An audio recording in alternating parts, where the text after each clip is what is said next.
been looking at people doing very innovative, exciting work in the learning space. And recently I came across what yourself and Austin were doing around storytelling for learning design, which was really exciting. And you really honed in on how to use storytelling in the learning process.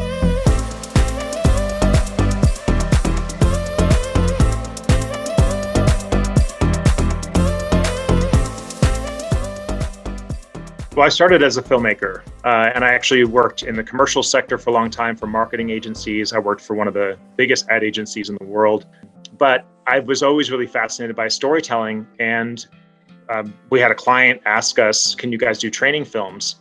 And we're like, "Sure, it's not that complicated." So we produced it and delivered it. And the client was like, "This is amazing. Like, this is your calling." And we're just thinking like he's being really flattering. And then, we're like, "Well, what are you using?" And he shows us, and it was like, okay, there's actually a real need here because people had just kind of been repurposing content 30 years old. I think it's exactly that, is making learning engaging, memorable, emotive, impactful. And something that I'm really interested in is, we know storytelling in terms of entertainment. And that has a very particular focus of entertaining us, giving a message across.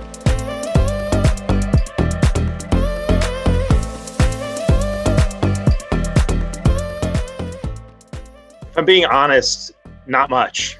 It reminds me of that story Bruce Lee would talk about when he started martial arts, when he started fighting. He would say, I thought that a punch was just a punch and a kick was just a kick. And then I started studying it and getting really obsessed with martial arts learning. And a punch became more than a punch and a kick became more than a kick.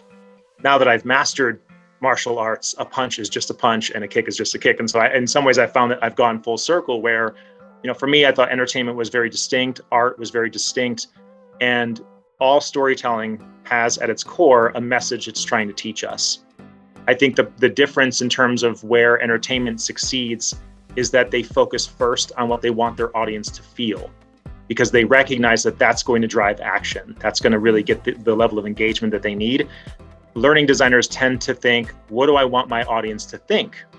That's their goal is, what do I want my audience to think? And I think we need to divide those two, I'd say I think we need to consolidate those two things in a way that makes better sense. And learning designers can benefit from movie makers and entertainers, but I also think that entertainers and movie makers can benefit from learning designers. There's a massive gap in entertainment.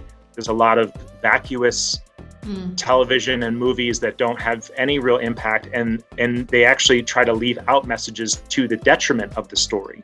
It reminds me of Aldous Huxley's book, Brave New World. They have this concept of the feelies. It's essentially, the feelies are like a theater that you go into, and there's an orb and you touch it and it just like jolts you full of emotions, and then you leave. Like the images on screen are irrelevant. And I know that's very dystopian, but in some ways we're kind of getting to that point of just, it doesn't matter what you feel. Like, I want you to go eat your pizza and watch TV and feel anger and sadness and rage and fear. And it's like, this is not, I think you could be a little more responsible. So each party can really learn from the other.